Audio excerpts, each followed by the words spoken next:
안녕하십니까. 토익산직입니다. 이타적 유전자 매트 리들리 첫 번째 이야기입니다. 매트 리들리는 1958년 영국의 뉴캐슬에서 태어났으며 옥스퍼드 대학교에서 동물학을 전공하여 박사학위를 받았습니다. 1983년부터 8년 동안 이코노미스트 과학 전문 기자로 일했고 워싱턴 특파원 겸 과학기술 분야 편집자로 일했습니다. 이타적 유전자 프롤로그. 어느 러시아 무정부주의자의 탈옥입니다. 제수는 딜레마에 빠졌다. 늘 산책하던 길을 따라 한가롭게 걷고 있는데 교도소 마당을 내려다보는 옆 건물이 열린 창문에서 갑자기 바이올린 연주 소리가 울려 퍼졌다. 활기 넘치는 콘스키 마조르카였다. 탈옥 신호였다. 그러나 그는 지금 교도소 정문과는 정반대 쪽에 있었다.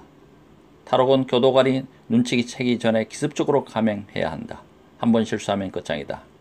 지금 당장 거추장스런 제수복을 벗어 던지고 교도관이 따라오기 전에 감옥 문까지 달려가야 한다. 마침 날마다 같은 시간에 실려오는 땔감을 들여놓기 위해 교도소 정문은 열려 있었다. 일단 교도소 문만 벗어나면 동지들이 그를 마차에 싣고 상트페테르부르크가의 를 가로질러 감쪽같이 사라질 것이다. 이미 오래전에 한 여자 면회객이 치밀한 계획을 암호로 적어 놓은 손목시계를 차입해 줬다. 계획에 따르면 동지들은 3km쯤 되는 상트페테르부르크가의 거리 곳곳에 잠복해서 저마다 담당한 구역의 도로 소통 상황을 비밀 신호로 서로에게 알려주고 있을 것이다. 바이올린 연주 소리는 지금 거리가 텅 비어있고 마차가 이미 약속 장소에 도착했으며 마차가 대기하고 있는 군병원 교도소 문 앞의 경비병은 현미경으로 보면 기생충이 어떻게 보이는지에 관해 경비경이 현미경에 관심 많다는 것을 뒷조사해서 알아냈다. 제수의 동지와 수다를 떠는데 정신이 팔려있다는, 즉 모든 준비가 끝났다는 신호이다. 그러나 만에 하나라도 실패한다면 다시는 기회가 오지 않을 것이다. 그는 이곳 상트페테르부르크의 군병원 교도소에서 쫓겨날 것이고 지난 2년 동안 고독과 괴혈병으로 고생한 페트로 파블로 푸스크 요새의 병균이 우글거리는 음습한 어둠 속으로 다시 송환될 것이다. 신중하게 판단해야 한다. 정문에 도달할 때까지 마조르카 연주가 멈추지 않을 것인가. 그는 발길을 되돌려 정문을 향해 천천히 떨리는 발걸음을 옮겼다. 상책로 끝에 다다랐을 때쯤 그는 뒤따라오는 교도관을 흘낏 훔쳐보았다. 교도관은 5걸음쯤 뒤에 따라오고 있었다. 바이올린은 아직도 훌륭하게 그의 생각에 연주되고 있었다. 바로 이때다. 수천 번은 연습해 왔을 2단계 동작의 잽싼 몸짓으로 무거운 수의를 벗어 던진 그는 정문을 향해 쏜살같이 달려갔다. 교도관은 그를 대검으로 찌르려고 소총을 휘두르며 뒤쫓아왔다. 그러나 사력을 다한 덕인지 정문에 도착했을 때 그는 추격자보다 몇 발짝 앞서 있었다. 그때 열린 문 사이로 전투문을 쓴 사내가 마차에 앉아있는 모습이 얼핏 보였다. 제수는 멈칫했다. 적에게 매수된 것일까? 그러나 전투 모 밑으로 황후의 주치의이자 비밀혁명 당원인 옛 동지의 거칠한 구렛나루를 알아본 그는 얼른 마차에 올라탔다. 그의 동료들이 인근의 마차란 마차는 몽땅 새를 낸 덕분에 거리는 텅 비어 있었다. 탈옥수를 실은 마차는 추격대를 따돌리고 눈 깜짝할 사이에 도시 속으로 사라져버렸다. 그들은 먼저 이발소로 가서 탈옥수의 수염을 말끔히 밀어버리고 저녁 무렵에는 비밀 경찰이 꿈에도 의심 못할 상트페테르부르크의 최고급 레스토랑에서 만찬을 즐겼다.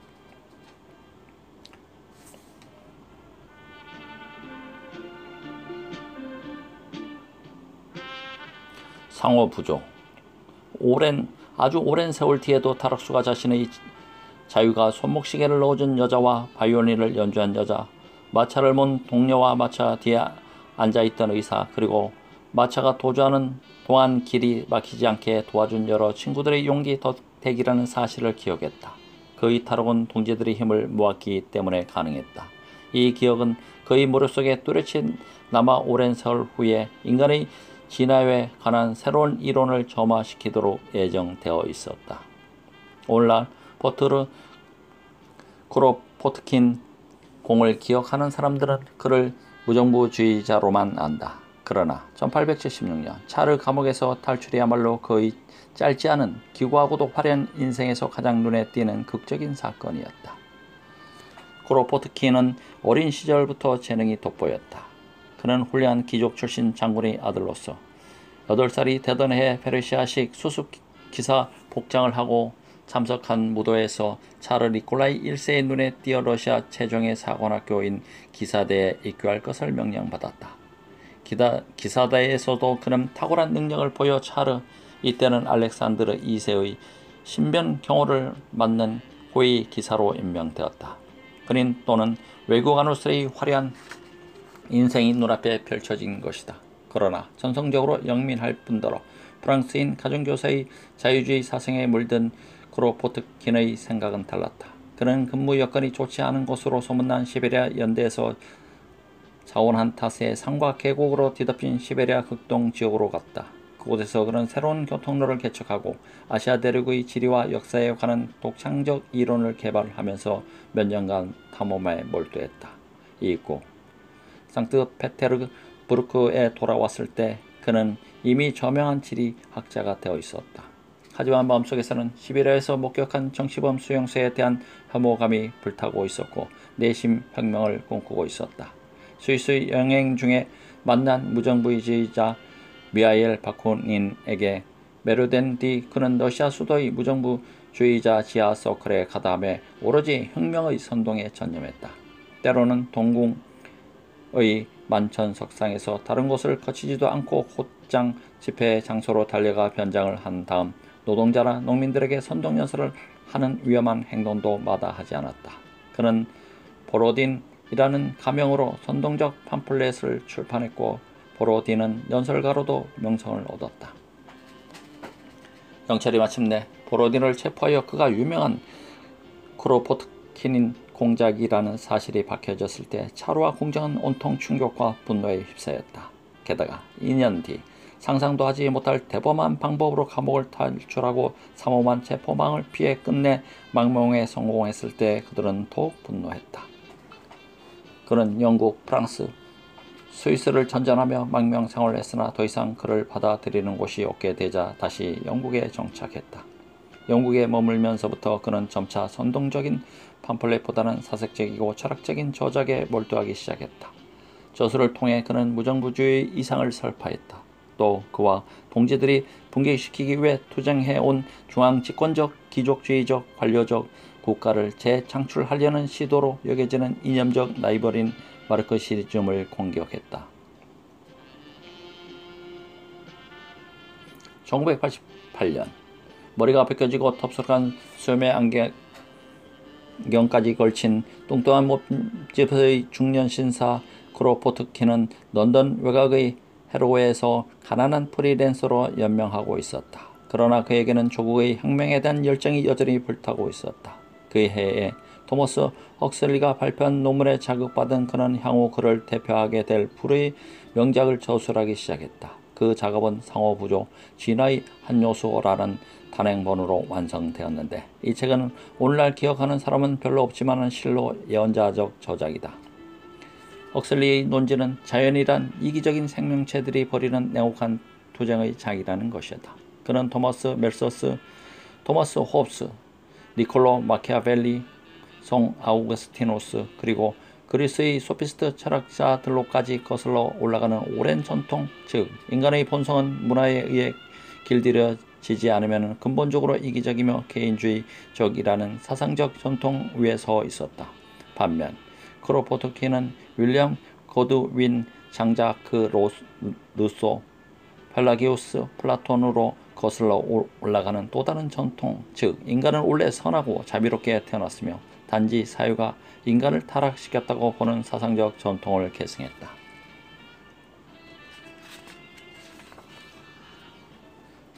크로포트킨은 헉슬리가 말하는 생존을 위한 투쟁이 인간 세계를 제외한 일반 자연 세계에서 그가 관찰한 사실들과 전혀 들어맞지 않는다고 주장했다. 삶이란 피투성이 난투 또는 헉슬리가 자신의 책에 인용한 홉스의 구절에 따르면 만인에 대한 투쟁이 아니며 삶의 특징은 경쟁이 아니라 협동이라는 것이었다. 역사적으로 볼 때 가장 협동적인 동물이 가장 성공적인 동물이었다. 개체와 개체 간의 투쟁만이 진화의 유일한 동인은 아니며 개체 사이의 상호 부조 추구도 역시 진화의 동인이다. 크로포트킨은 이기성은 동물성의 유산이며 도덕성은 문명의 유산이라는 생각을 거부했다. 협동은 태고적부터 내려오는 동물적 전통으로서 다른 동물들과 마찬가지로 인간에게도 부여되었다는 것이 그의 생각이었다. 그러나 만일 우리가 간접적인 증거를 찾고자 한다면 자연에게 물어보자. 누가 최적자인가? 서로 끊임없이 전쟁을 치르는 종인가? 아니면 서로 도와가며 살아가는 종인가? 상호 부조의 습성을 배운 종이야말로 의심 여지없이 최적자임을 우리는 금방 깨닫게 될 것이다. 그런 삶이 이기적 존재들 간의 냉혹한 투쟁이라는 생각을 받아들일 수 없었다. 그는 충실한 동지들의 목숨을 건 도움으로 탈옥에 성공하지 않았던가? 동지들의 이타주의가 헉슬리식의 투쟁론으로 설명될 수 있겠는가? 앵무새가 다른 새들보다 뛰어난 이유는 다른 새들보다 사회적이고 지능이 더 높기 때문이다. 인간의 역사를 살펴보면 협동은 문명화된 시민사회뿐 아니라 원시 종족 사회에서도 공통된 특징이다. 전략 공동체의 공동 경작지나 중세 길드의 역사에서 확인되듯이 사람들이 서로 도우면 도울수록 사회는 번영했다. 러시아의 고민이 목초지의 꼴을 베는 풍경. 사내들은 누가 더 낙지를 빨리 하는지 경쟁하고 아내들은 꼴을 털어 더미에 쌓아 올리는 풍경은 세상에서 가장 경외스러운 모습이다. 그것은 인간의 노동이 어떠할 수 있는지 또 어떠해야 하는지를 보여준다. 크로포트킨의 이론은 찰스 다윈의 이론과 같은 기계적 진화론이 아니었다. 다윈은 사회성이 높은 종이나 집단이 사회성이 낮은 종이나 집단과의 경쟁에서 적자 생존을 한다는 것, 그것은 경쟁과 자연선택의 이론을 개인 차원에서 집단 차원으로 한 단계 끌어올리는 것이었다. 외에는 상호부조가 어떻게 사회 속에서 뿌리내리게 되었는지는 설명하지 못했다. 그래도 다윈은 한 세기 뒤에 경제학, 정치학, 생물학의 분야에 커다란 반향을 일으키게 될 질문을 던졌다. 생존이 본질적으로 경쟁적 투쟁이라면 그토록 많은 협동이 존재하는 이유는 무엇인가? 인간은 왜 그토록 열렬한 협동 애호가인가? 인류는 본성적으로 사회적인 동물인가 아니면 반사회적 동물인가? 이 같은 질문, 즉 인간 사회의 뿌리에 관한 질문이 바로 이 책에서 내가 추구하는 주제이다. 나는 크로포트킨이 절반은 옳았음을 입증하는 한편 인간 사회의 뿌리는 그가 생각하는 것보다 훨씬 깊은 곳에 존재한다는 사실을 입증할 것이다. 사회가 재구실을 하고 굴러가는 것은 우리가 그것을 훌륭하게 고안해냈기 때문이 아니라 사회가 우리의 진화된 소행의 산물이기 때문이다. 그것은 문자 그대로 우리 본성에 내재한다. 인간의 사회적인 본성. 인간은 이 책이 특히 경이로울 정도로 사회적인 본성에 관한 책이다. 우리는 도시에 모여 살고 팀을 이루어 일을 한다. 우리는 일상생활은 친척, 동업자, 직장 동료, 친구, 선배, 후배들로 얽힌 거미줄 같은 연결망 속에서 이루어진다. 우리는 인간관계에서 시달리기를 싫어하고 염세주의자 같은 측면을 지니고 있음에도 불구하고 서로가 없이는 도저히 살아갈 수 없다. 어떤 한 인간이 실생활의 수준에서 생존에 필요한 기술을 다른 인간과 전혀 교환하지 않고도 살아갈 수 있는, 다시 말해 엄격한 의미에서 자급자족할 수 있는 상태에 도달한 지도 이미 100만 년은 되었다. 그러나 우리는 같은 종에 속하는 다른 원숭이들에 비해 훨씬 더 상호의존적이다. 아니, 인간은 오히려 사회에 종속되어 노예로 살아가는 개미나 흰 개미에 더 가깝다. 우리는 전혀 망설임 없이 사회적 행위를 덕으로, 반사회적 행위를 악덕으로 규정한다. 이같이 상호부조가 인류에게 가지는 중요성을 강조한 점에서 크로포트킨은 옳았다. 그러나 이것을 다른 종들에게도 적용할 수 있다는 가설은 의인주의적인 억식이고 오류이다. 인류가 진화를 통해서 직접한 사회적 본능은 다른 종들과 인류를 구별짓는 특징이며 우리 인간의 생태학적 승리를 설명해준다. 그러나 사람들은 을의 본능이란 동물에게나 해당되는 것이고 인간과는 무관한 것이라고 생각한다. 사회과학의 상투적인 문구를 빌리자면 인간의 본능이란 개개인의 환경과 경험의 각인일 뿐이다. 그러나 우리의 문화는 임의의 관습을 이루어진 무질서한 집적이 아니다. 그것은 우리 본능에 따라서 유도된 표현 양식이다. 모든 문화에서 동일한 테마, 즉 가족, 의식, 상거래, 사랑, 위계질서, 우정, 질투, 집단에 대한 충성, 미신 등이 발견되는 것은 이 때문이다. 언어와 컨셉의 표면적인 차이에도 불구하고 이질적인 문화를 그 동기, 모티브나 감성, 사회 관습 같은 심층 수준에서는 쉽게 이해할 수 있는 것도 이것 때문이다. 인간에게 있어서 본능은 변화 불가능한 유전적 프로그램이 아니라 학습 가능한 특성이다. 인간이 본능을 가지고 있다는 믿음은 인간이 교육의 산물이라는 믿음에 비해 특별히 더 결정론적이지 않다. 이 책에서 내가 주장하려는 바는 사회가 어떻게 형성되었는가 하는 오랜 의문에 대한 해답을 최근의 진화 생물학적 발견 속에서 찾을 수 있다는 것이다. 사회는 이성에 의해서 고안된 것이 아니다. 그것은 인간 본성의 일부로서 진화되어 왔다. 사회는 인체와 마찬가지로 인간 유전자의 진화적 산물이다. 그것을 이해하기 위해서는 우리의 뇌 속에 자리 잡고 있는 사회적 유대 관계를 창출하고 활용하는 본능에 주목해야 한다. 또 인간과 다른 동물들을 비교 관찰해서 본질적으로 경쟁적인 사회라는 사건 때로는 어떻게 협동적 본능을 발량시키는지를 알아내야 한다. 이 책은 세 개의 흐름으로 구성되어 있다. 첫째는 협동적인 팀을 향한 인간 유전자들의 10억 년에 걸친 응집. 둘째는 협동적 사회를 향한 인류 조상들의 100만 년 만에 걸친 응집. 그리고 마지막 사회 및 그 기원에 관한 사상의 1000년에 걸친 응집이다. 참으로 무례한 시도라고 여겨지지만 나는 여기서 다루는 문제들 중에 어느 것에 대해서도 결론을 주장하지는 않는다. 이 책에서 거론되는 생각들 중 틀린 것보다 옳은 것이 더 많다는 믿음조차 나는 갖고 있지 않다. 나는 다만 여기에 제시하는 생각들 중 일부가 올바른 방향을 제시할 수 있다면 만족할 것이다. 나의 목적은 독자들이 인간의 탈을 벗어버리고 결점투성이 인류를 되돌아보도록 설득하는 것이다. 박물학자들은 포유동물을 신체 형태 말고도 행동 양식을 기준으로 삼아 분류할 수도 있음을 잘 알고 있는데 인간도 마찬가지라는 것이 나의 생각이다. 인류는 침팬지나 주먹코 돌고래에서는 관찰되지 않는 종특이적 행식을 가지고 있다. 한마디로 우리는 진화된 본성을 가지고 있다. 그러나 인간은 이런 식의 사고방식에 별로 익숙하지 않다. 우리는 항상 우리 자신과 비교한다. 참담할 정도로 흡사한 시각이다. 자, 이제 당신이 화성의 어느 출판사로부터 지구상의 생명체에 관한 책을 저술해달라는 의뢰를 받았다고 상상해보라. 당신은 포유동물의 각종의 하나씩의 자항을 할애하여 상당히 두꺼운 책이 되겠지만 신체 형태를 기술한 다음 행동 양식도 묘사하게 될 것이다. 드디어 원숭이과에 도달해 이제 호모 사피엔스에 관해 쓸 차례가 되었다. 당신은 이 우스꽝스러운 유인원의 행동 특성을 어떻게 설명하겠는가? 머릿속에 떠오르는 첫 번째 주제들 중에 하나는 아마도 사회적임, 큰 무리를 이루어 개인들 사이에 복잡한 상호관계를 형성하며 살아간다는 것이라. 이것이 바로 이 책의 주제이다. 프롤로그였습니다.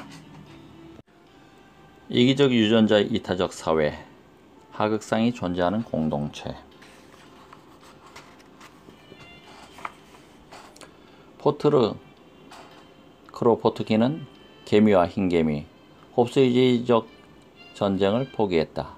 그들은 그렇게 하는 편이 더 유리했다고 말했다.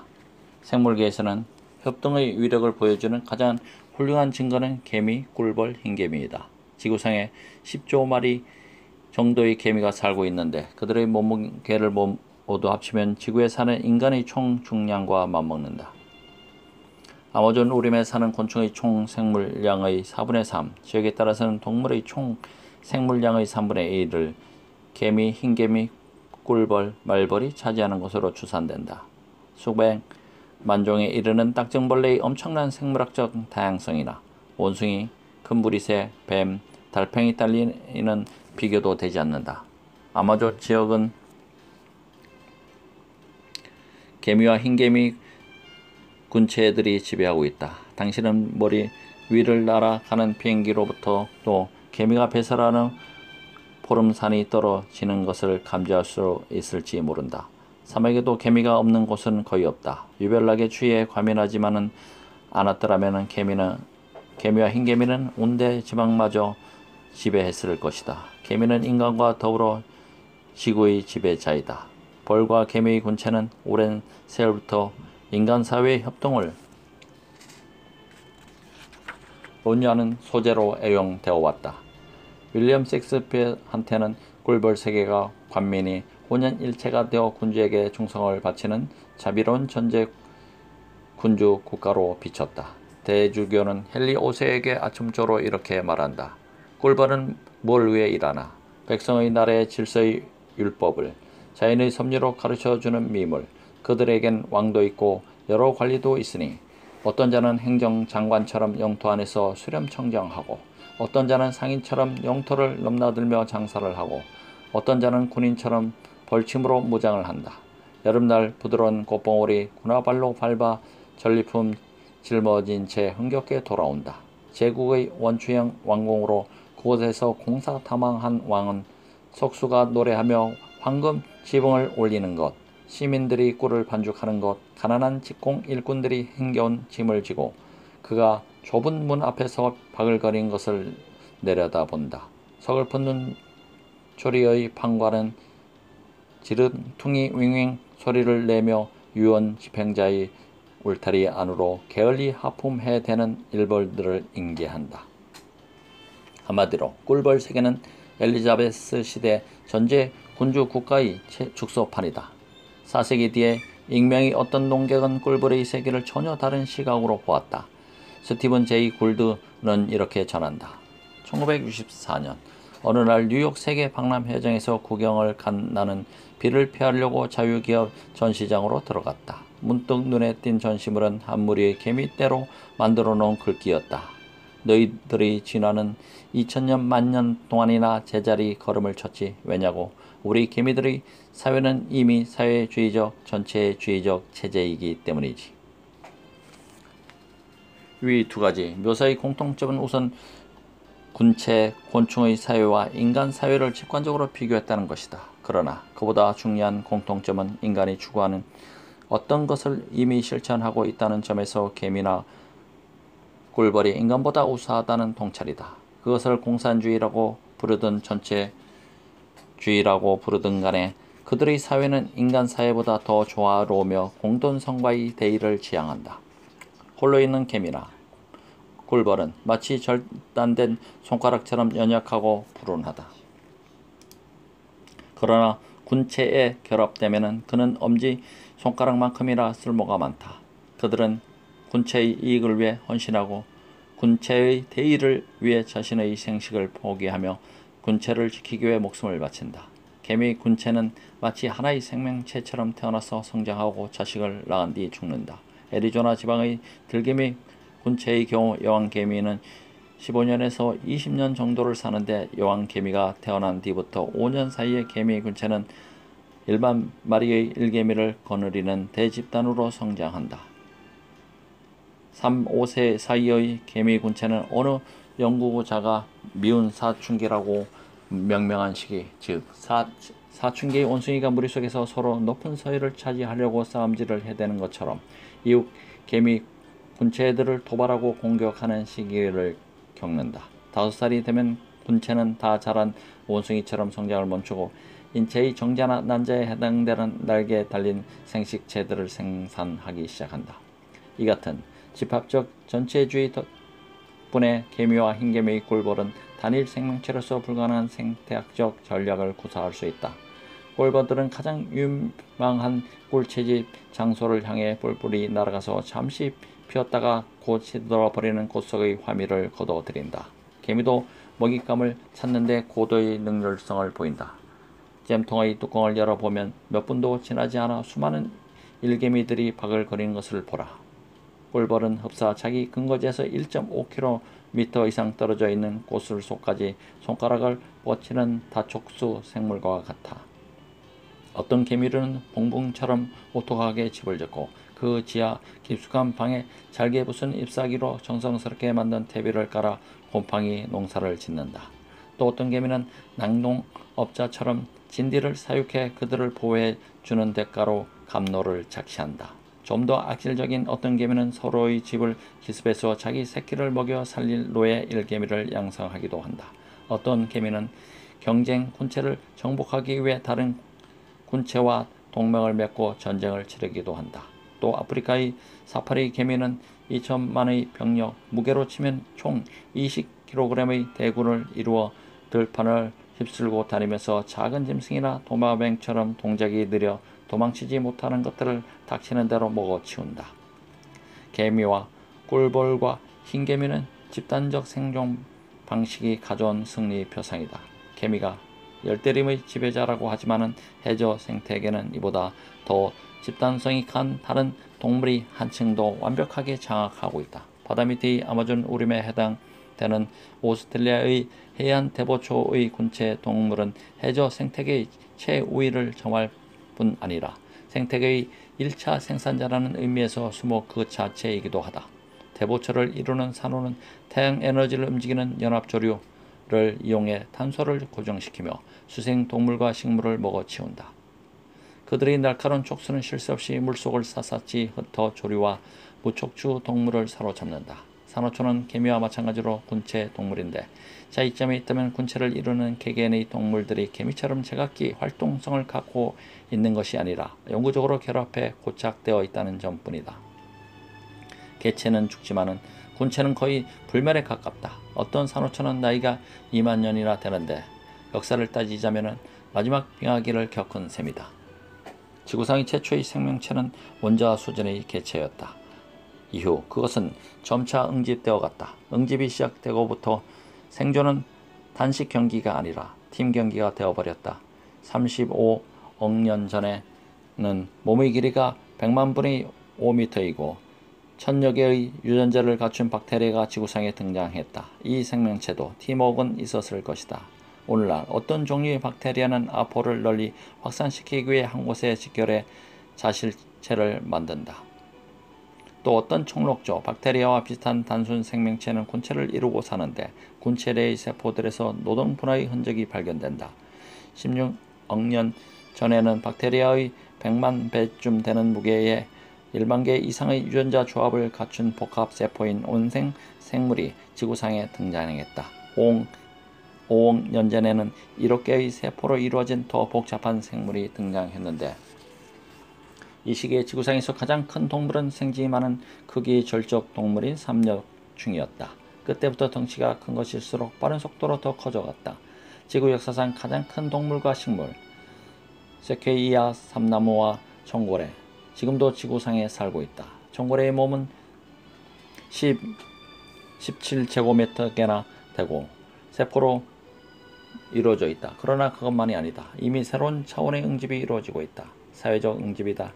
1억 년 전에 이미 100만 마리 이상의 대집단으로 이루어진 개미의 복합 군체가 등장했는데 그것은 지금까지도 지구 역사상 가장 성공적인 군집 설계 가운데 하나이다. 포유동물과 조류도 사회적으로 응집하기 시작했다. 플로리다주의 덤브로치가 화려한 요정 꿀뚝새와 녹색의 수프투티는 새끼를 협동적으로 양육한다. 부모, 암수와 다 자란 여러 마리의 새끼들이 역할을 분담해서 갓 태어난 새끼들을 돌본다. 마찬가지로 늑대와 들개와 난장이 몽고수도 무리 중의 상급상에게 생식을 위임한다. 굴착성 포유동물이 흰개미의 집과 비슷한 형태의 짓고 사는 신기한 일도 관찰되었다. 동아프리카 지역의 벌거숭이 두더지 지는 땅 밑에서 7, 80마리씩 군체를 이루고 사는데 무리 중에 몸집이 큰 요왕이 하나 있고 나머지는 근면한 독신의 일꾼들이다. 흰개미나 꿀벌의 경우처럼 일두더지도 군체를 위해 목숨을 바친다. 뱀이 굴에 침입하면 일두더지들이 몰려가 몸으로 통로를 막는다. 응집은 거역할 수 없는 허림이다. 개미와 산호는 지구의 상속자이다. 언젠가는 벌거숭이 두더지지도 그들처럼 대규모 응집에 성공할 것이다. 응집은 도대체 어디까지 진행될 것인가?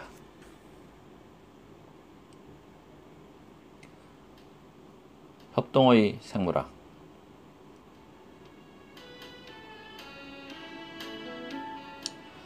대양을 유유히 떠돌아다니며 약차를 입수하는 사막의 사파리 개미떼를 연상케 하는 전기 해파리. 이는 1.8m쯤 되는 길이의 날카로운 촉수와 풍력 돋브레를 가지고 있다. 그러나 위협적인 연분홍색 몸빛과 그 무시무시한 이름에서 연상되는 것과 달리 이 동물은 공동 생활체를 이루며 산다. 피살리아는 서로 깨어져 공동 운명체가 되어버린 수천 개의 작은 개체 동물들이다. 군체에 속한 개미들처럼 각 개체는 정해진 자리와 역할을 갖고 있다. 복개충은 식량을 모으는 일꾼이고 지게층은 군체를 방해하는 군인이며 생식개충은 종족 번식을 담당하는 여왕이다. 빅토리아 시대 내내 동물학계에서는 피살리아에 관한 논쟁이 무성했다. 그것은 군체인가 아니면 한 마리 동물인가? 제9 군함 레틀 스네이크 호의 갑판에서 피살리아를 해부해 본 토마스 헉슬리는 각각의 개충을 독립개체로 보는 것이 넌센스라고 주장했다. 그들은 하나의 신체를 구성하는 기관임에 틀림없어 보였던 것이다. 지금 우리는 그의 관철이 잘못되었으며 각각의 개충은 미세하지만 완전한 하나의 다세포 생물에서 유래된다는 것을 알고 있다. 그러나 헉슬리는 철학적으로 옳았다. 이들 개충은 혼자서는 살아갈 수 없다. 그들은 우리 파리 위장에 의존하는 것 못지않게 군체에 의존하고 있다. 1911년 윌리엄 휠러가 말했듯이 똑같은 논리가 개미 군체에도 적용된다. 개미 군체는 면역체계 대신 병정개미가 난소 대신에 유황개미가 소화기 대신에 일개미가 존재하는 당일한 유기체인 것이다. 그러나 이런 식의 이야기는 논점을 흐릴 수 있다. 중요하게 짚고 넘어가야 할 점은 전기 해파리나 개미 군체가 단일 유기체라는 점이 아니라 모든 단일 유기체가 실제로 집합체라는 것이다. 하나의 유기체는 수백만 개의 개체 세포들로 구성되는데 세포들은 모두 나름대로 자급자족을 하지만 동시에 일개미처럼 전체에 의존한다. 우리가 해명해야 할 것은 왜 어떤 생명체들은 모여서 군체를 형성하는가가 아니라 왜 세포들은 모여서 하나의 생명체를 형성하는가이다. 왜 세포들은 모여서 하나의 생명체를 형성하는가이다. 상어는 전기 해파리만큼이나 집합적이다. 둘 사이에 차이가 있다면 상어는 상호 협동하는 수조개의 세포들의 집합인 비해 전기 해파리는 세포 집합체들의 집합이라는 점이다. 유기체 그 자체가 해명되어야 한다. 어째서 세포들은 하나로 모이는가? 이 문제를 최초로 명료하게 언급한 사람은 확장된 변형의 저자인 리처드 도킨스이다. 그는 만일 하나하나의 세포의 작은 전구처럼 불이 들어온다면 어떤 생명이 머나먼 과거의 시간 속으로 걸어 들어갈 때 우리는 수족의 반짝이는 성광들이 서로 어울려 운동하면서도 주변의 그와 비슷한 은하계들로부터는 늘 일정한 거리를 두고 움직이는 광경을 보게 될 것이라고 했다. 세포가 혼자서는 살아가면 안 된다는 절대적인 금칙이 있는 것은 아니다. 아메바를 비롯한 원생 생물들이 그렇듯이 많은 경우의 세포들은 혼자서도 잘 산다. 특이한 예를 하나 들자면 단일 세포로도 살고 곰팡이 같은 방식으로도 사는 생물이 있다. 변형균은 10만 개 정도의 아메바로 구성되는데 이들 세포는 환경이 좋을 때는 제각기 따로 산다. 생존 조건이 나빠지면 세포들은 한데 모여 봉분을 이룬다. 봉분은 점점 높아지다가 결국 무너지고 이때 세포들은 자랄 만한 크기의 괄태충으로 흩어져 새로운 정착지를 찾는다. 떠나지 못한 괄태충들은 멕시코 모자 모양으로 남게 되고 그 중심부에선 다시 새로운 세포구가 점차 위로 자라올라 결국 길고 유연한 줄기 끝에 공이 매달린 형상이 된다. 8만여 개의 포자로 꽉 들어차 여물면 세포구는 바람에 흔들리고 있다가 때마침 지나가는 벌레의 몸에 붙어 새로운 정착지로 옮겨지기를 기다린다. 세포구가 떨어져 나가면은 2만 개의 줄기 세포들은 곧바로 죽고 만다. 포자들이 좋은 정착지에 살도록 하기 위한 줄기 세포들의 형제애적인 순교이다. 번영군은 혼자서도 살 수 있고 함께 모여 일시적으로 유기체를 형성할 수도 있는 개별 세포들의 연합이다. 그러나 자세히 보면 각각의 세포들도 사실은 집합체이다. 세포는 박테리아들 사이의 공생적 관계로 형성된다. 아니, 대부분의 생물학자들은 그렇게 믿고 있다. 우리 몸을 이루는 모든 세포 속에는 미토콘드리아가 살고 있는데 이 미세한 박테리아는 7, 8억 년 전 우리 조상들이 세포 속에 들어와 안전한 생활을 하는 대가로 독립성을 양도하고 에너지 생산 공장으로 특화된 것이다. 이렇듯이 우리 몸을 이루는 세포들 자체가 연합이다. 여기에서 끝나는 것이 아니다. 미토콘드리아 속에는 유전자를 갖고 있는 소염색체가 있고 또 세포의 핵 안에는 좀 더 많은 수의 유전자를 갖고 있는 46개의 대염색체가 있어서 세포 속의 유전자는 총 7만 5천 개가 된다. 이 염색체들도 제각기 따로따로 움직이는 것이 아니라 23개의 쌍으로 팀을 이루어 가능하다. 그러나 염색체는 박테리아처럼 독립된 개체로 살아갈 수도 있다. 염색체도 유전자들이 협동체이다. 유전자는 50여 개로 이루어진 작은 팀으로도 기능을 할 수 있으나 대부분의 경우 그런 선택을 하지 않는다. 그들은 팀을 구성해 상호 긴밀하게 엮인 수천 개의 유전자들의 팀, 즉 염색체를 형성한다. 이 유전자도 더 이상 쪼갤 수 없는 원자적 존재는 아니다. 유전자 중 어떤 것은 불완전한 메시지밖에 갖고 있지 않기 때문에 다른 유전자의 메시지와 함께 엮어야만 의미를 가질 수 있다. 협동에 관해 이야기하다 보니 어느새 생물학의 영역에 깊이 들어와 버렸다. 유전자는 협동해서 염색체를 만들고 염색체는 협동해서 게놈이 되고 게놈은 협동해서 세포를 형성하고 세포는 협동해서 복합세포를 이루고 복합세포는 협동해서 개체를 만들고 개체는 협동해서 군체를 이룬다. 한 마리 꼴볼조차도 곱보기와 달리 아주 높은 수준의 협동을 하며 산다.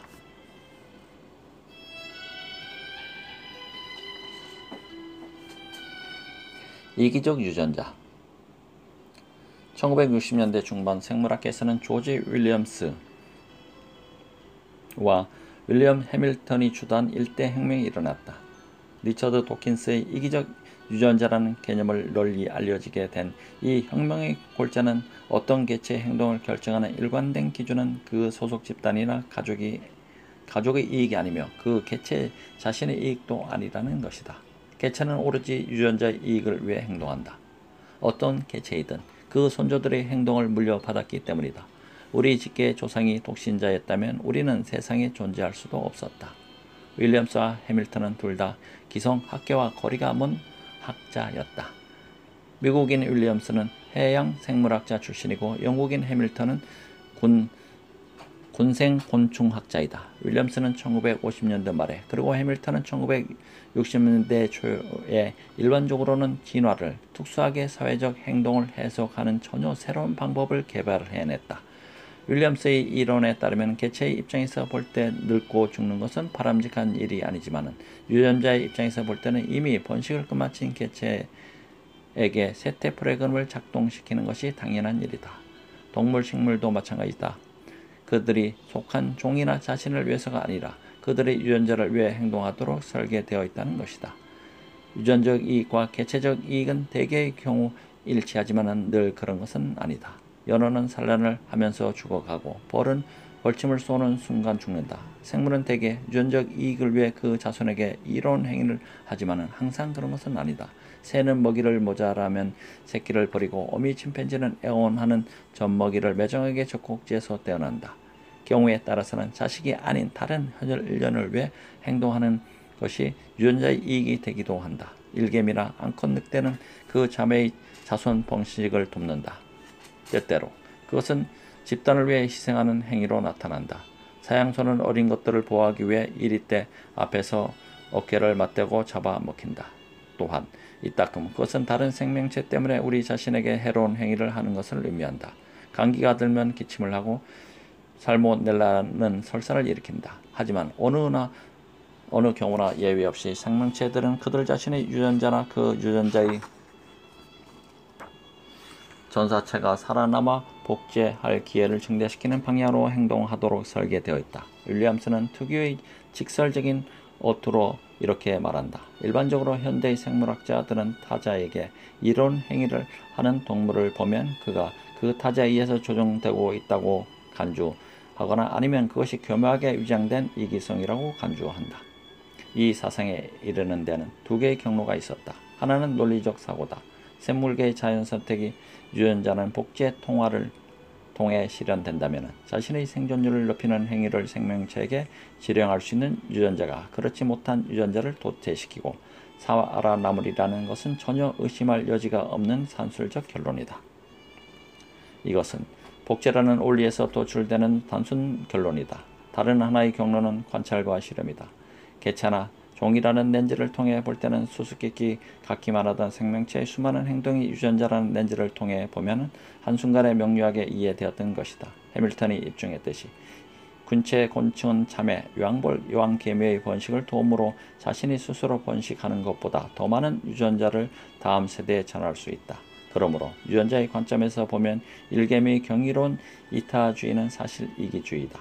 개미군체의 이타적 협동관계는 착각에 불과하다. 각각의 일개미는 그들 자신이 아니라 여왕개미의 혈통을 이어받은 자식, 곧 그들의 자매를 통해 유전적 영속성을 추구한다. 그것은 인간이 경쟁자를 제거하고 승진의 계단을 올라가는 것과 전혀 다를 바 없는 유전적 이기성이다. 크로포트킨이 말했듯이 개미와 흰개미는 개별적으로 흡수주의적 전쟁을 포기했지만 그들의 유전자는 그것을 포기하지 않았다. 생물학에 관심 있는 사람들에게 이 새로운 이론은 극단적인 정신적 충격을 안겨주었다. 니콜라스 코페르니쿠스와 찰스 다윈이 그랬던 것처럼 윌리엄스와 해밀턴은 인류의 자부심에 치욕스러운 일격을 가한 것이다. 인간은 또 하나의 동물일 뿐만 아니라 사리를 추구하는 유전자들로 구성된 협의체의 도구이자 일회용 놀이개에 불과했다. 해밀턴은 자신의 몸과 게놈이 일종의 기계보다는 하나의 사회에 더 가깝다는 생각이 떠오르는 순간을 이렇게 회상하고 있다. 게놈은 내가 여태까지 믿어왔던 것처럼 내 생명을 보호하고 아이를 낳는다는 하나의 프로젝트를 위해 헌신하는 단일체적 데이터베이스와 그와 결합된 실행팀의 복합체가 아니라는 깨달음이 문득 들었다. 대신에 게놈은 이적 인간과 팔벌들이 권력 투쟁을 벌이는 회사 중력실처럼 보이기 시작했다. 나는 이와 관계가 분분한 정치적 연합체의 명령을 받고 해외에 파견된 사절, 즉 내부적으로 분열된 제국의 변덕스러운 여러 지배자들로부터 모순된 명령을 받는 존재였다. 같은 대열에 섰던 젊은 과학자 리처드 도킨스도 마찬가지였다. 우리는 생존의 기계장치, 즉 유전자는 이기적 분자들을 맹목적으로 보존하도록 프로그램되어 있는 전달 로봇일 뿐이다. 나는 아직도 이 사실을 떠올릴 때마다 깜짝 놀란다. 그것을 알게 된 지 벌써 몇 년이 지났지만 아직도 이 사실에 완전히 익숙해지지는 못했다. 해밀턴의 저작을 읽은 사람들에게 이 이론은 단순한 충격을 넘어선 비극이었다. 조지 플라이스는 이타주의는 단지 유전자의 이기성일 뿐이라는 해밀턴의 삭막한 결론을 뒤집기 위해 독학으로 유전학을 공부했다. 그러나 그는 엉뚱하게도 해밀턴의 이론이 논박의 여지없이 옳다는 것을 입증하고 말았다. 이후 두 사람은 공동 연구를 시작했지만 시간이 갈수록 정신적으로 불안정해지기 시작한 플라이스는 정신적 안정을 위해 종교에 기여했다. 이후 전 재산을 가난한 사람들에게 나누어 준 뒤 그는 런던 시내의 쓸쓸한 폐가에서 자살하고 말았다. 그의 읍품이라고는 해밀턴이 보내온 편지 몇 장뿐이었다. 이같이 극적인 경우를 제외한다면 사람들의 일반적 반응은 윌리엄스와 해밀턴이 한풀 꺾이기를 기다리는 쪽이었다. 이기적 유전자는 어휘 자체가 지나칠 정도로 토마스 홉스에 가깝다는 이유로 사회 연구자들은 대부분 혁명의 대열에 동참하기를 회피했다. 게다가 그보다 전통주의적 위치에 서 있는 진화 생물학자들, 예컨대 스티븐 제이 굴드나 리처드 리원턴 같은 학자들은 그것에 대항하는 장기적인 이론 투쟁에 골몰하게 되었다. 크로포트킨이 헉슬리에 대해 느꼈던 것처럼 그들은 윌리엄스나 해밀턴 일파가 세상의 모든 이타주의를 이기주의로 환원시키려 한다고 생각, 곧 보게 되겠지만 실제로는 오해이다 했으며 그것을 참을 수 없었던 것이다. 프리드리 엥겔스의 말을 인용하자면 그들의 이론은 자연의 풍요를 이기주의라는 차디찬 얼음물 속에 익사시키는 행위로 여겨졌다. 이타적 유전자 그 첫 번째 이야기를 여기서 마치도록 하겠습니다. 감사합니다.